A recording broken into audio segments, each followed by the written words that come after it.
Ada 4 hal yang hari ini saya sampaikan tentang visi yang Tuhan berikan kepada Abraham. Hal yang pertama, visi itu diberi saat konflik sudah diselesaikan. Kadang-kadang orang bertengkar justru karena berkat. Saking banyaknya berkat, jadinya pertengkaran. Seberapa banyak kita di tempat ini yang rindu mengerti rencana visi Tuhan dalam hidup kita? Angkat tangan.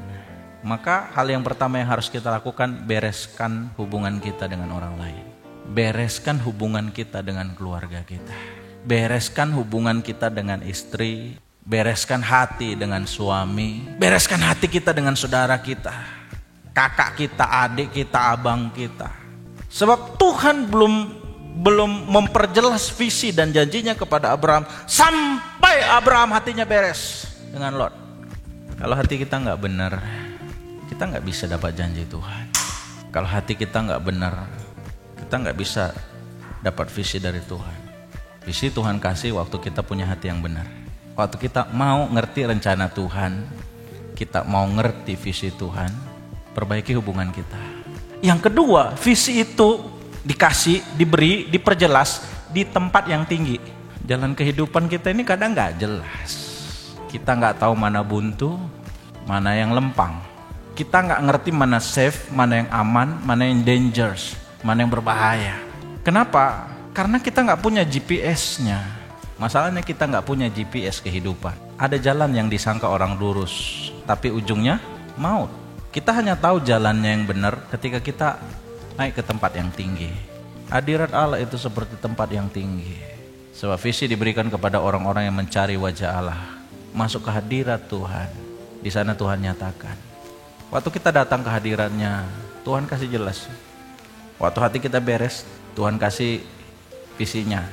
Tapi untuk jalan ini kan kita bingung, Tuhan mau lurus atau mau ke kanan? Atau aku ke kiri dulu? Tidak ada pilihan lain selain masuk ke hadirat Tuhan. Tuhan kasih kami visi. Mulai dari 10 gereja, lalu Tuhan kasih 100. Saya sudah cerita, akhirnya Tuhan kasih 1000. Visi 1000 gereja. Tapi di dalam ibadah doa ketika kami masuk ke hadirat Tuhan, saya berdoa, Tuhan apa yang aku harus lakukan? Tuhan mau kami satu dulu, sepakat dulu. Hadirat Tuhan ketika kita masuk, Tuhan kasih kita mengerti rencananya. Tapi kadang-kadang masalah Tuhan izinkan terjadi. Saya sudah pernah sampaikan ya tentang visi juga. Jalan menuju penggenapan visi, penolakan, perkara-perkara yang kecil. Visi itu yang ketiga, dikerjakan oleh penerima visi dan keturunannya. Karena gini, visi itu yang Tuhan beri kepada seorang, bahkan tidak selesai dengan matinya si penerima visi. Seorang anak harus hidup di dalam visi bapaknya.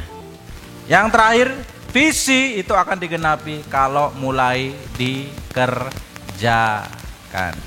Ngomong begini, ngomong begitu, kalau tak dilaksanakan, cakap kotor. Tapi secara pribadi kita pun pasti punya visi dari Tuhan.